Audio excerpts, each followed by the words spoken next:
Annoncer l'évangile du règne de Dieu, c'est pas seulement dire aux gens que Jésus est mort pour toi. Ah non, annoncer l'évangile du royaume de Dieu, c'est pas seulement dire que Jésus a tout fait, il est mort, il t'a donné un héritage. Annoncer le royaume, l'évangile du royaume, c'est annoncer aux gens que Jésus est venu. Il est mort pour que tu connaisses, que tu reçoives une vie nouvelle qui commence dès maintenant, qui continue dans l'éternité. Cette vie, c'est ce qu'on appelle la vie éternelle, la vie Zoé Aionios. C'est la vie de Dieu. Annoncer l'évangile du royaume de Dieu, c'est annoncer aux hommes que tu n'as plus à subir, tu n'as plus à endurer. Tu peux désormais, à cause du sang de Jésus versé pour toi, accomplir le but pour lequel tu as été créé. Tu n'es plus obligé de vivre la vaine manière de vivre héritée de tes pères. Tu n'es plus obligé de subir le diktat, les influences, les oppressions, les schémas de vie, les schémas comportementaux, toutes les influences qui ont influencé tes ancêtres de manière vaine. Non, la Bible dit, sachant que ce n'est pas par des choses périssables, par de l'argent ou de l'or que vous avez été racheté, de la vaine manière de vivre que vous avez hérité de vos pères. Le mot vaine signifie dépourvu de force, de vérité, dépourvu de succès, dépourvu de résultats, des vies dépourvues de succès, des schémas chroniques de divorce, des schémas chroniques de violence, des schémas chroniques de médiocrité, de pauvreté. Tu n'es plus obligé de subir ça. Annoncer l'évangile du royaume de Dieu, c'est annoncer aux hommes que Jésus a pris ta place, mais il t'a donné un héritage et que cet héritage est accessible dès maintenant. Une nouvelle vie est possible. Tu n'es plus obligé de subir, de te laisser molester. Ce n'est pas seulement annoncer aux gens que Dieu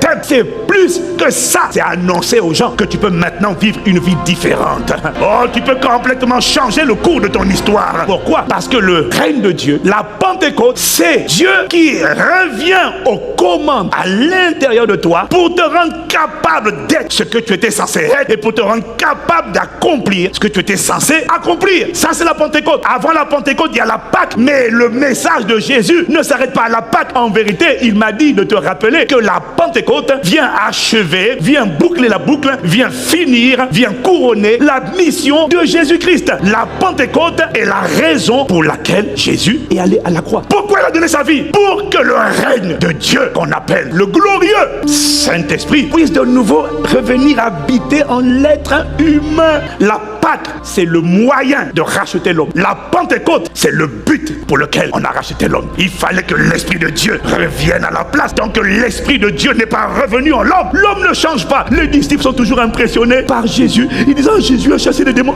Wow, ils admirent Jésus. Mais lorsque la Pentecôte est établie, lorsque le Saint-Esprit vient habiter, Jésus dit, ce que j'ai fait, vous allez faire les mêmes choses. Et même vous allez faire plus que ce que j'ai fait. Parce que moi, je vais au Père et depuis le trône, je serai régulièrement en train d'intercéder pour vous. Même si ton voisin, ta voisine n'a pas envie d'intercéder, Jésus intercède pour toi. Oh. La Pâque, c'est le moyen de la rédemption. La Pâque n'est pas la finalité. La finalité, c'est la Pentecôte. C'est quand le Saint-Esprit revient s'établir en l'homme que Jésus dit, maintenant je m'assieds. Il est parti au ciel, il a tapé dans la main du Saint-Esprit. Allez, maintenant c'est à toi. Il a dit, vous êtes avantageux que je m'en aille. Oh, ne pars pas, ne pars pas. Il a dit, laissez-moi partir. Ne pars pas, il faut que tu restes. On est tellement bien avec toi. Quand tu n'es pas là, on a peur. Quand tu n'es pas là, on se sent en insécurité. J'ai donné ma vie, c'est pour donner à Dieu une famille, pas 12 personnes, une famille d'êtres humains sur toute la terre. Les 12, je ne peux pas rester avec vous tout le temps. Il faut que je m'en aille, parce que si je m'en vais, je pourrais revenir, mais par mon esprit, être avec, pas seulement vous, mais avec tous les êtres humains qui vont me recevoir en même temps sur la terre. C'est la Pentecôte. Je veux que tu comprennes, parce que si je commence à chanter, quand tu descends, l'atmosphère, si je commence à chanter ça, tu vas dire, hey. Mais tu dois comprendre le message. L'atmosphère vient juste pour t'aider à comprendre le message. Mais tu peux chanter, ne pas comprendre. La plupart des gens qui chantent, il y a transfert. Et puis après ils disent, le Saint-Esprit est là. Le Saint. Et puis il y en a qui font la voix. Tu as compris ce que ça veut dire? Est-ce que tu le vis? Est-ce que tu l'expérimentes? Le but c'est pas de le chanter. Le but c'est de le vivre. Tu vas le vivre comme jamais auparavant. Annoncer le message, l'évangile du royaume de Dieu. C'est pas annoncer que Jésus est mort, il est ressuscité seulement pour toi, pour te donner une vie nouvelle. Jésus n'a jamais dit aux hommes, Dieu vous aime. Il n'a jamais annoncé ce message. C'est pas la bonne nouvelle du royaume de Dieu. C'est pas ça l'évangile. L'évangile, c'est pas dire Jésus t'aime. C'est pas la question que la personne se pose. La personne à laquelle tu parles a envie de sortir de la condition dans laquelle elle est. Elle a envie de cesser de subir. Elle en a marre d'être tenue esclave dans ses membres d'une loi qu'on appelle la loi du péché de la mort. Elle en a marre de voir des maladies. Elle en a marre de voir des esprits de mort emmener sa famille. Elle en a marre d'être amère. Il y en a qui en ont marre d'être en colère. Il y en a qui ont envie de changer parce qu'ils savent que leur comportement fait du mal autour d'eux. Et crie misérable que je suis, qui me délivrera de ce corps de de mort. Il y en a qui disent, je préfère même me suicider. J'arrête pas de faire du mal aux gens. C'est mieux que je me tue. Et puis il y a la voix du rejet qui te dit, oui, c'est ça, tue-toi. Et puis il y en a qui en ont marre aussi d'écouter cette voix du rejet. Tu dis, mais bon, on n'a rien, personne ne t'aime, tu fais tout de travers, tu es nul, tu es un échec. Il y en a marre de l'esprit d'échec. J'essaie de travailler. Et puis cette voix me dit, tu vas échouer. De toute manière, c'est pas la peine. N'essaie pas, tu vas échouer. J'en ai marre. Et puis des fois, j'ai juste envie d'aimer ma femme, aimer mes enfants. Mais qui a envie naturellement de pratiquer l'inceste? Qui? Ton enfant qui t'a donné vie. Ils sont une force qui le pousse. Mais quand même, c'est mon enfant. Touche là. Mais c'est mon enfant. Alors, esclave, prisonnier de Satan. Et tu viens lui dire, Jésus t'aime. Il est rangé par la culpabilité. Il est rangé par le regret. Ce qu'il veut savoir, c'est pas d'abord si Dieu l'aime. Ce qu'il veut savoir, c'est ce qu'il peut sortir de là. Parce qu'il y en a qui ont envie de devenir une meilleure personne de leur vivant. Qui ont envie de vivre une meilleure vie.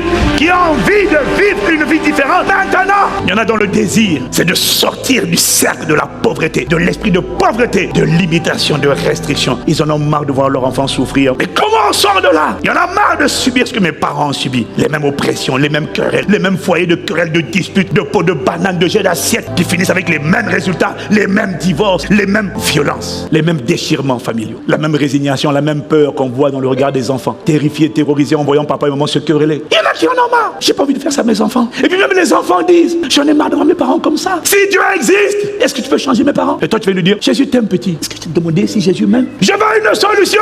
Vois mes parents changer, vois ma vie changer, vois mes enfants changer, vois mon cœur changer. Et toi tu me dis, Jésus t'aime. Jésus n'a jamais annoncé aux hommes, Dieu vous aime. Non, il a dit, changez votre manière de penser, changez votre attitude. Lui il a dit, le règne de Dieu arrive, tenez bon, tenez bon, tenez bon, le règne arrive. Parce qu'avant que le règne n'arrive, la Bible dit dans Romains 6 verset 16, ne savez-vous pas qu'on vous livrant à quelqu'un comme esclave pour lui obéir, vous devenez esclave de celui à qui vous obéissez en obéissant à Satan. Adam est devenu esclave de Satan. Il est devenu esclave. Il vivait la tyrannie ou encore le règne des ténèbres. Jésus n'a jamais dit aux hommes, Dieu vous aime. Il leur a dit, j'ai une bonne nouvelle. C'est ça qu'on appelle la bonne nouvelle du royaume de Dieu. Kingdom of God is at hand. Mais à la Pentecôte, bien aimé, lis Marc 9 verset 1. La Bible dit, il leur dit encore, je vous le dis en vérité, quelques-uns de ceux qui sont ici ne mourront point qui n'aient vu le royaume de Dieu venir avec power. Jésus a annoncé, il a prophétisé acte 1 verset 8. Là, ce n'est plus le royaume de Dieu se rapproche. Depuis acte 1 verset 8, depuis la Pentecôte, cette parole n'est plus une promesse, c'était un fait établi. Jésus a annoncé aux hommes, changez d'attitude. Le royaume de Dieu, la domination de Dieu, le règne de Dieu, le gouvernement de Dieu est arrivé depuis la Pentecôte. Mais c'est quoi le message qu'il y a derrière? Le règne de Dieu est arrivé. Ça veut dire que tu n'as plus besoin de subir. Tu n'as plus à encaisser. Tu n'as plus à endurer. Tu peux désormais, si tu confies ta vie à Jésus et tu comprends qu'il est le Saint-Esprit, tu lui laisses les rênes de ta vie change. Tu peux vivre une vie transformée maintenant. Une vie où les cœurs brisés sont guéris par la parole et par l'Esprit de Dieu. Une vie où les captifs sont libérés. Cette vie est désormais accessible, possible et disponible. Repentez-vous, changez votre attitude, car le royaume de Dieu est arrivé. Ça veut dire quoi? Tu n'es plus obligé de subir. Because power is back. La puissance est de retour. C'est ça que Jésus a annoncé. Il y a une solution. C'est pas après la mort. Ça commence maintenant. Tu peux triompher du péché. Maintenant. Tu n'es pas obligé de continuer de te masturber 30 fois par jour. Tu peux changer maintenant et être complètement libéré de la tyrannie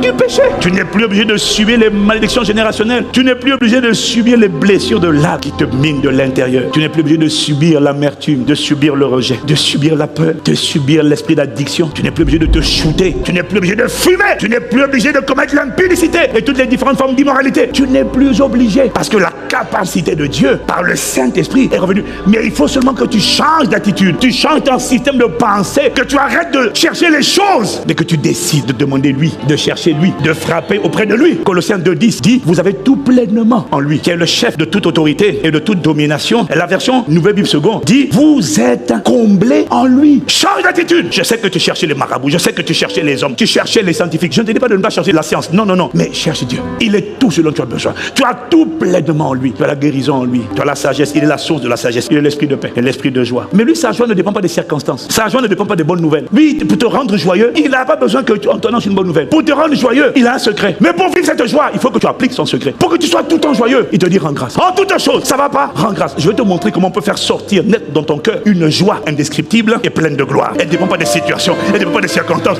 Mais tu es toujours joyeux. Dans la maladie, tu es joyeux. Dans l'épreuve, tu es joyeux. Parce que je t'assure sûr que ce dont tu as besoin dans la vie, c'est pas qu'il n'y ait plus d'épreuves. Les Occidentaux, beaucoup d'entre eux n'ont plus d'épreuves. Mais on est le premier pays consommateur d'antidépresseurs en Europe, ici en France. Parfois, ils n'ont pas de problème. Mais ils se lèvent, j'ai le cafard, j'ai le blues, je me sens triste. La joie ne dépend pas des circonstances. Le Saint-Esprit veut te donner une joie qui ne doit rien au monde. Tu peux marcher dans la joie en permanence. Tu as besoin de la joie dans ta vie. Quand il n'y a pas la joie, il y a la tristesse. La tristesse te mène au découragement, à la dépression. Tu as besoin du carburant qu'on appelle la joie. Tu as besoin du carburant qu'on appelle l'amour. Tu as besoin du carburant qu'on appelle la paix. Tu en as besoin. Et lui, il est la source. Il ne te les donne pas en fonction des circonstances extérieures. C'est pour ça que même quand il y a des malheurs, il peut te donner une paix qui surpasse toute intelligence. C'est-à-dire une paix que personne ne comprend. Comment il fait pour avoir la paix avec ce qu'il est en train de traverser? C'est à cause de sa communion, de sa romance avec l'esprit de paix. Mais comment il a fait pour avoir une telle paix? Tu sais ce qu'il a fait? Il a appliqué Philippiens 4 verset 6. En tout temps, ne vous inquiétez de rien, mais en toute chose, faites connaître vos besoins à Dieu par des prières et des supplications avec des actions de grâce. Et la paix de Dieu. Ça veut dire que cette personne, pendant qu'elle traversait la vallée de l'homme de la mort, au lieu de dire oh secours, oh secours, elle a commencé à prier Marabashaka,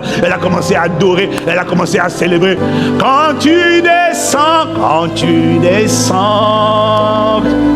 oui, tout s'arrête.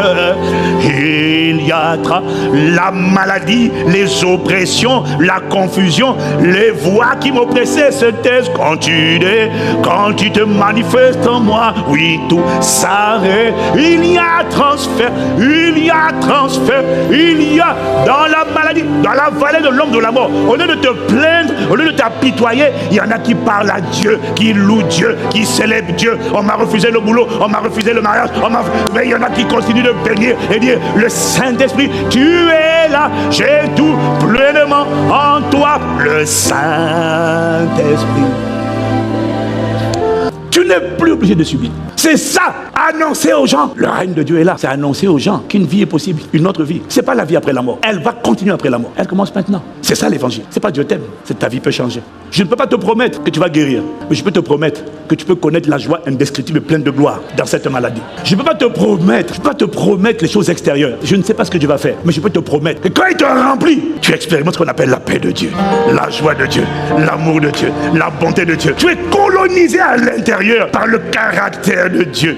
Je t'annonce qu'il est possible de vivre une vie où on a de haine pour personne. Tu es rempli de haine, tu es rempli de colère. Il est possible de vivre une vie où la colère n'a plus d'emprise sur toi. Tu ne comprends pas pourquoi, mais tu es conquis par une douceur. Tu es conquis par la paix. Tu es conquis par la joie. Tu es conquis par la douceur. Tu en as marre d'être orgueilleux parce que tu vois que les gens bien s'éloignent de toi. Et je t'annonce qu'il est possible de vivre une vie d'humilité où les gens bien viennent à toi. Pas les gens arrogants et fanfarons. Non, des gens bien, des gens bienveillants viennent à toi. Mais pour ça, il faut que tu sois humble parce que tu attires à toi ce que tu es. Tu peux vivre une vie de douceur. Hier, tu craquais. J'en ai marre, j'en peux plus. Parce que ce qui te mine, c'est pas ce qui t'arrive. C'est comment tu es en train de vivre à l'intérieur de toi tout ce qui t'arrive. Et le Saint-Esprit, quand il te remplit, il peut agir. Et il va agir sur certains éléments de ce qui t'arrive à l'extérieur. Mais il te remplit d'abord de l'intérieur. Afin que quel que soit ce que tu traverses, tu le traverses de manière surnaturelle, avec la tête au ciel et les pieds sur terre. Je répète, ce n'est pas ce qui t'arrive qui te détruit. C'est tout ce que tu es en train de vivre à l'intérieur. Comment tu es en train d'expérimenter, de traverser. Comment tes émotions, tes sentiments sont en train de vivre la situation. C'est ça qui te détruit. C'est ça qui te démonie et qui te mine, qui te ronge, qui te fait du mal. Alors voilà pourquoi quand il commence, il vient d'abord te remplir. Quand il te remplit, il n'y a de place pour rien d'autre que pour lui. Ce n'est pas dans la même situation que tu connaissais hier. Aujourd'hui, tout a changé. Et pour le monde autour de toi, tu deviens un sujet d'intrigue. Pour l'enfer, tu deviens un sujet de dépression. Comprends pas. Elle n'a pas d'enfant. Il n'a pas ci. Elle n'a pas ci. Le monde entier se plaint. Comment lui il fait? Comment elle fait? Et c'est là que sans prier, sans avoir besoin de dire Jésus t'aime, les gens te regardent et commencent à t'envier. Parce que tout le monde veut cette paix que tu connais. Tout le monde veut cette joie que tu as. Tout le monde veut se ressentir cet amour. Je t'ai fait du mal. C'est pas grave, oublions ça. Mais je t'ai trahi. Pas grave. J'ai pardonné. Mais comment tu as pardonné? Parce que moi j'ai du mal à pardonner. Comment tu fais pour pardonner? C'est là que sans que tu aies besoin d'évangéliser, de dire Jésus t'aime, ce sont les gens qui viennent te poser la question. C'est quoi le secret? Et tu leur dis, j'ai fait une rencontre. C'est là que tu pars de la rencontre. Mais là la personne a envie de t'écouter parce qu'elle a vu un témoin. C'est ce que est venu faire le Saint-Esprit. Mais vous recevrez une puissance. Le Saint-Esprit survenant chez vous et vous serez mes témoins. Tant que tu n'es pas un témoin, on n'a pas envie de t'écouter. Un témoin, on l'appelle à la barre pour qu'il raconte un témoignage parce qu'on sait qu'il a un témoignage et qu'il est un témoignage. Tant que tu n'es pas un témoin avec un témoignage, personne ne t'appelle à la barre. Personne n'a envie de t'écouter. Personne n'a envie de t'entendre. Tu n'es pas un témoin. On sait que tu pries, mais on ne voit pas le témoignage. On ne voit pas l'amour, on ne voit pas la paix, on ne voit pas la joie, on ne voit pas la sainteté. On ne voit pas que tu as dompté l'impudicité. On ne voit pas que tu as dompté la colère. On ne voit pas qu'il a triomphé en toi. On ne voit pas le règne de Dieu en toi. On voit des pratiques religieuses. Qu'est-ce que tu veux que le monde en ait à faire? Il est broke, tu es broke. Il couche avec les femmes, tu couches avec les femmes. Pourquoi veux-tu qu'il s'intéresse à ton flyer? Arrête de dire Jésus t'aime. Dis-leur, le règne de Dieu est dans la place. Une nouvelle vie est possible. Je suis venu afin que mes brebis aient la vie. Il est venu te donner une vie abondante, une vie extraordinaire. Elle commence à l'intérieur. Je ne peux pas garantir à l'extérieur, mais je peux te dire, commence à l'intérieur. Mais je sais une chose, la loi des correspondances dit que l'extérieur sera toujours le reflet de l'intérieur. Bien-aimé, je sais que tu prospères à tous égards et sois en bonne santé, ainsi que prospère l'état de ton âme. Je sais une chose, quand ton âme va prospérer, l'extérieur va prospérer. Quand ta mentalité va prospérer, ta vie va prospérer. C'est ça l'évangile du royaume de Dieu. Le règne a été annoncé par Jésus, mais il a été activé à la Pentecôte. C'est ça qui change la vie des gens. Dominion of God is back. Quand Dieu vient en toi, tu ne subis plus. Sa puissance, ça ne veut pas dire que tu la manifestes. C'est pour ça qu'il dit, c'est pas tout de te contenter de l'avoir reçu. Demande-le. Demande le baptême. Demande l'embrassement. Maintenant, quand tu as demandé que tu as reçu le baptême du Saint-Esprit, ne t'arrête pas là. Cherche-le. Soupire après lui. Cherche la révélation. Désire sa communion.